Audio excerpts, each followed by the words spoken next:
それでは次の講演を始めさせていただきます。続いては、脅威インテリジェンスによる中国の情報操作の分析について、チェ・チャンさんとシルビア・イエさんにご紹介いただきます。チェさんとシルビアさんは、共に台湾のセキュリティ企業、チームT5 に勤めます。双方ともにインテリジェンスに強く、チェさんはサイバー犯罪地下市場に強く、シルビアさんはアジア太平洋地域の情報運用とサイバーポリシーに詳しいです。チェさん、シルビアさんからは今回のテーマについて動画をいただいております。その間、ご質問があれば、後ご本人に直接お聞きいたします。それではまず動画をご確認ください。Hello, welcome to join our talk. This presentation is about China's information operation. My name is Zhe Zhang. And my name is Sylvia. We are the cyber threat analysts from Team T5 Threat Intelligence Team. In the past 2 years, our threat intelligence about China's information operation has helped our partners in government agency and our clients in various industry to better understand the issue. So, without further ado, let's get started. Hi, welcome to join Team T5's presentation about China's information operation. Today's topic is dissecting China's info op with threat intelligence. I'm Zhe Zhang. I'm the co-author of Team T5's information operation white paper. I've been focusing on the information operation research and the underground market. In the past few years, I have been an invited speaker of many security conferences. In the 2020 April, I was invited to be the speaker of a virtual training workshop held by the Taiwanese government, the VGCTF, to talk about the COVID-19 disinformation. I'm Sylvia Ye. I'm also the co-author of Team T5's InfoOp white paper. Apart from information operation, I also do analysis on cyber policy in Asia-Pacific countries. Here is the outline today. First, we will give a brief introduction about what is information operation and why it matters. Then we will have an overview of Taiwan's 2020 general election. And starting from Taiwan, we will summarize 3 key methods to see how China is launching its info op on social media. And last, we will have a Q&A section. So if you have any question during our talk, please just type in. Okay, so what is information operation? Information operation, info op, is also called influence operation or information warfare. The term was first used in the US military, meaning to influence the decision-making of the adversary. And in the era of social media, the social media service is now the essential space for all people to exchange ideas and get the new information. After the 2016 Russian interference against the US election, the world has realized that state-sponsored information operation could be used through the social media. These authoritarian regions could use social media to launch info op to spread propaganda, disinformation, and even hate speech. China's info op could be categorized into 2 kinds of operations. First one is overt operation, meaning the operations are openly conducted and without any concealment. We can easily identify the other actors as the agent of the Chinese government, like the propaganda and misinformation spread by the Chinese state media and China's diplomats. The other one is more tricky. It is the covert operation, meaning the operations cannot be directly attributed to the Chinese government. The actors of the covert operation will be more aggressive to spread disinformation, conspiracy theories, and even perform doxing campaigns. For the past 2 years, in these major events like 2018 Taiwan's local elections, 2019 the Hong Kong protest, 2020 Taiwan's general election, and a COVID-19 pandemic, we all identified China's info-op campaigns. Our research have helped the government, the journalism, and the social media platforms, and many research institutes in these major events to better understand China's info-ops technique, and procedures. And in the past few months, we are now teamed up with our democratic partners for the upcoming US 2020 election. Here is an overview of Taiwan's 2020 general election. From 2018 to 2020, Taiwan has witnessed the growing threat of disinformation to our citizens. It was observed that many malicious actors utilize social media to disseminate a huge amount of fake news, false information, and even hate speech. According to the Taiwanese government, the disinformation cases have reached the highest number in this 2020 election. The Taiwanese Central Election Commission (CEC) stated that there are 128 disinformation cases targeting this election. In addition to the evolution in quantity and tactics, we believe that the dissemination of disinformation did not stop after this election. So, where did the disinformation come from? When we look at all the disinformation cases on the major SNS in Taiwan, such as Facebook, Twitter, YouTube, and Line, we discovered that many of them were started from the Chinese SNS like Weibo and WeChat. Maybe this is because Taiwan has a historical and cultural relationship with China, which makes the netizens in the two regions become highly entangled. This is a possible scenario.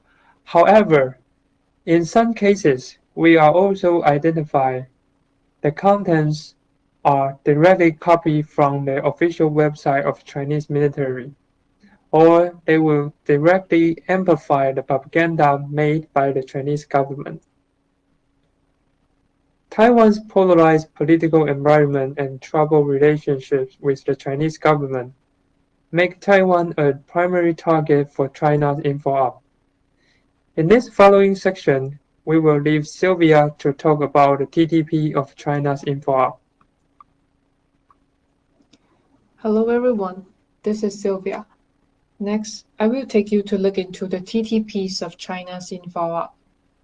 TTP is a very frequent term in cybersecurity. It means tactic, techniques, and procedure. Due to the time limit, today I will only talk about 3 methods used in China's info-ops, which are the propaganda machine, political content farm and spam botnet, and the mobilization of patriotic netizens. To start with, the Chinese propaganda machine has built significant presence over social media platforms in recent years. The Chinese propaganda machine consists of the state media, embassies, and diplomat. Studies show that they have spent a lot in advertisement to boost their engagement on social media platforms. To name a few, in this June, the United States Justice Department published a report that disclosed state media China Daily has spent about $11 million on ads in the US newspaper, including the New York Times, Wall Street Journal, Foreign Policy, and etc. And over $260,000 was spent for advertising over Twitter. So China's heavy spending on advertisement has boosted their influence in both traditional media environment and the social media platforms. So this result in a very significant numbers.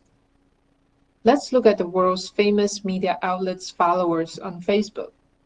Currently, China runs 5 out of 6 media outlets with the highest number of Facebook following, which is the CGTN, China Daily, People's Daily, Xinhua News, and Global Times. Even the BBC News is behind them. The number one on the list, CGTN, which is the English version of CCTV, has over 100 million followers. CGTN also ranked the fourth among the most followed pages on Facebook. The stat is really shocking because back in 2014, none of the Chinese state media had more than 3 million fans. We know that by having a large number of likes, a media can actually look very credible and genuine at first sight. So they can cause the audience tend to believe their content because they have such amount of likes and followers. The reason why we have a great concern on Chinese propaganda machine on SNS is because they have a bad reputation of spreading misinformation and conspiracy theory. Since the outbreak of the COVID-19 pandemic, they have put a lot of efforts to establish the image of China as a global savior instead of a troublemaker. So you can see the screenshot on the left is Hua Chunying tweeted a video by People's Daily, which showed the Italians singing Chinese anthem in Rome. That video was labeled as misinformation by Fact Check Center because the Chinese anthem was actually later edited into the video in the post-production.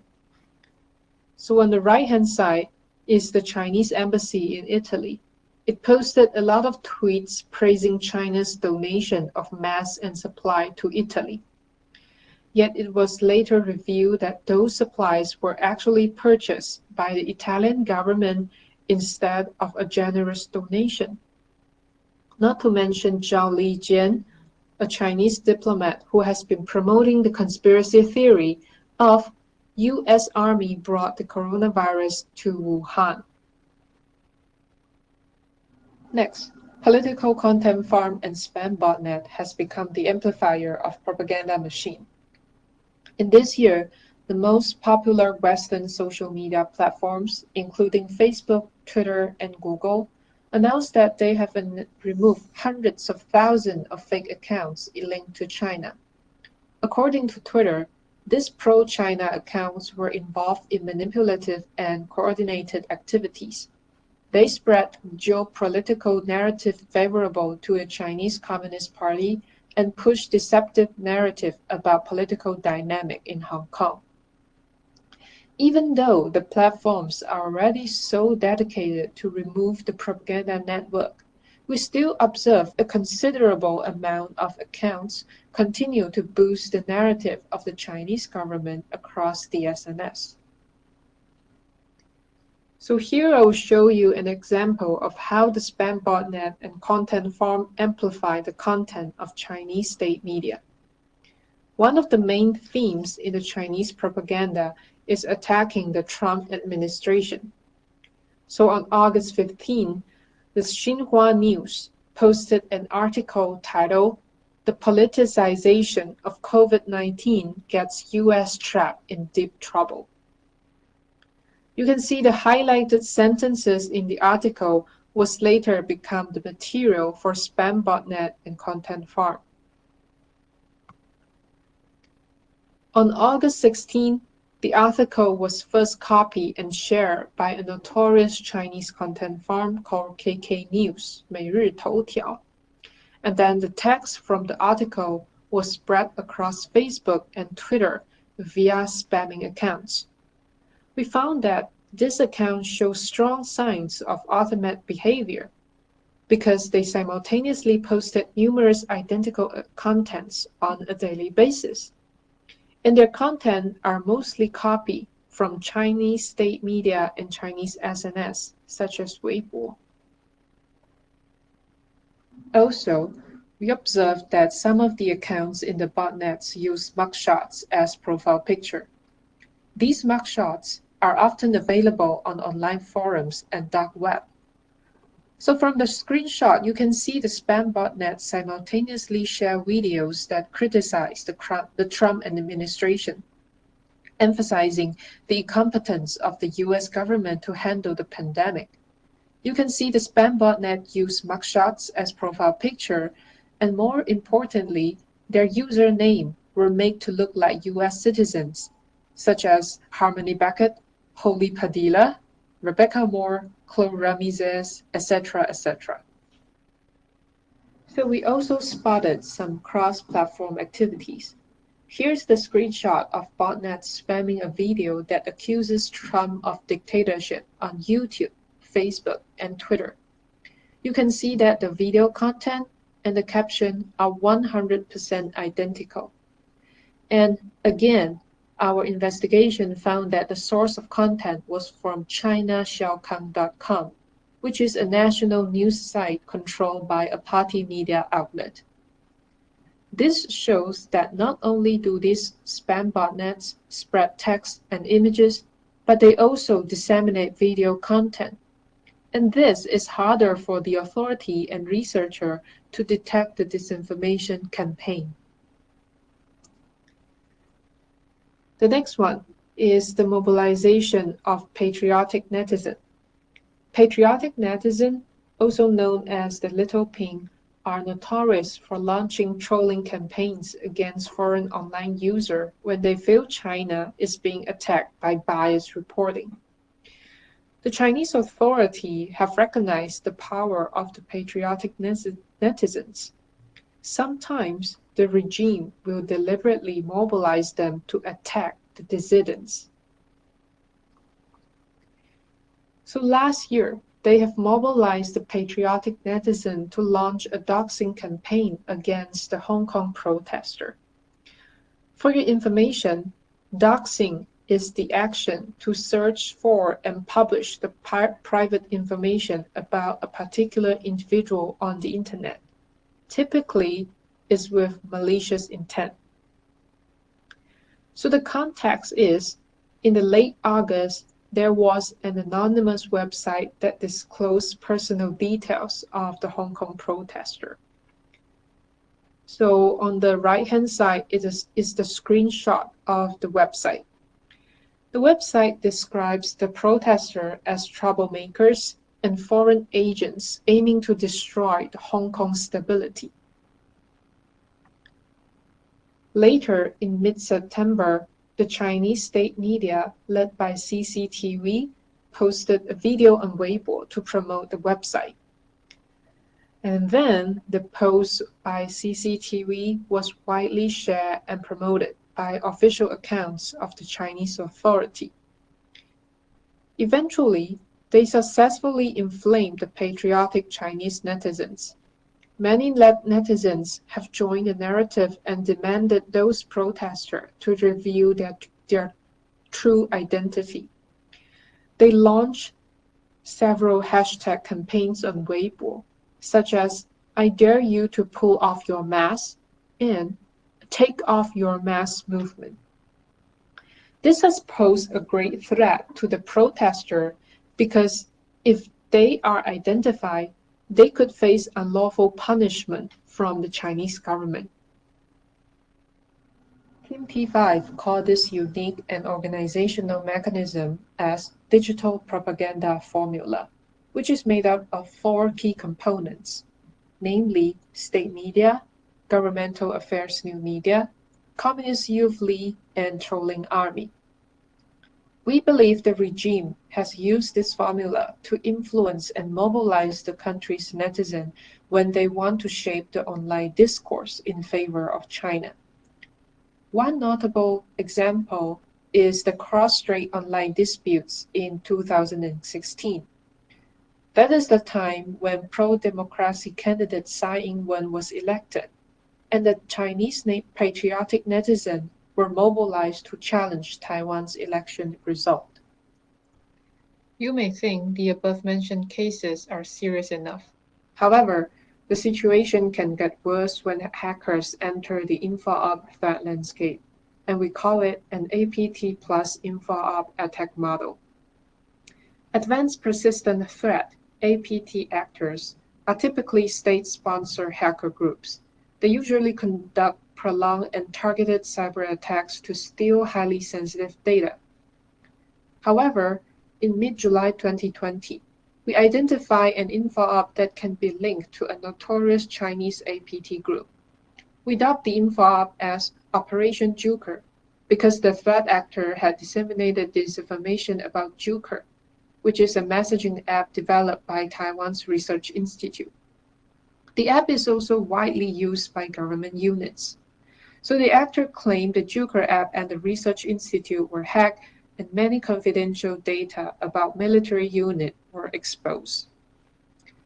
Operation Joker took place on PTT, which is a popular Reddit-like forum in Taiwan. PTT has a special feature. The forum will display the IP address of the author of a post. We found that the actor had controlled about 20 Taiwanese IPs and 50 PTT accounts to spread the disinformation. Many of the accounts' owners had later claimed that they have never posted article about Joker. What's noteworthy is that we conducted an investigation to cross-reference the IP address in this operation with our database, and we found one of the IPs overlapped the C2 server of a Chinese state-sponsored APT group, which we have tracked for years.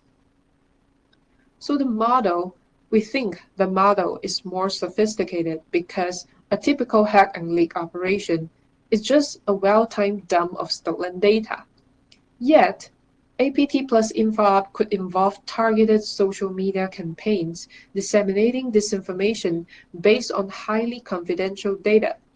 Such situation is super tricky for government units and fact-check centers, and it could pose a great risk of national security. So, we think it is more crucial than ever to adopt threat intelligence solutions to combat the issue. Our research has shown that these actors will keep evolving and changing their tactics over time. With knowledge in cybersecurity and the ecosystem of SNS, we believe our threat intelligence can provide instant insight into actor methodology and exposes potential risks. This year, we have published a series of white papers on information operation. If you are interested in our research on InfoOp, you can go to our official website to request for a copy. So, that's all for today. Thanks for listening. Thanks for your attention. We hope this talk can help provide some ideas to combat the issue. Here is a short Q&A session.